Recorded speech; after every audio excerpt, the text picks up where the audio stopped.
इजलास शुरू हो चुका है।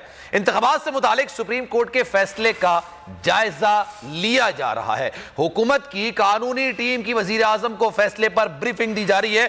सुप्रीम कोर्ट का बड़ा फैसला निकलकर सामने आया और वजीर आजम शहबाज शरीफ की जेर सदारत पार्टी के सीनियर रहनुमाओं का इजलास जारी है। फहाद चौधरी हमारे नुमाइंदे हमारे साथ मौजूद है, तफसील जनाब उनसे जान लेते हैं। फहाद चौधरी बताइएगा, वजीर आजम की भी जेर सदारत सीनियर रहनुमाओं का इजलास शुरू हो चुका है?